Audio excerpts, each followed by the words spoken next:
Полиглот из Атланты делится в социальных сетях большой любовью к казахской культуре. Кэролин 16 лет, и она выучила 27 языков мира. Однако знакомство с казахской культурой и языком перевернуло ее мировоззрение. Также особый интерес Кэролин питает к испанскому, немецкому, японскому, вьетнамскому языкам. Американка в соцсетях называет себя Айбала Кудайберген кызы. Американдықпын және мен Қазақстан жақсы көремін. Менің сүйікті қала Қазақстанда Қызылорда. Мен Қызылорда бару келеді және мен 27 тілді білемін.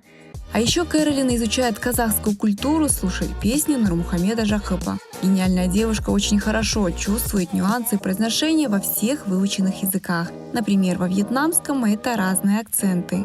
А недавно в рамках празднования Дня Республики девушка посетила застолье казахской диаспоры. Там американка отведала блюда нашей кухни, послушала песни и узнала больше о традициях и обычаях казахов.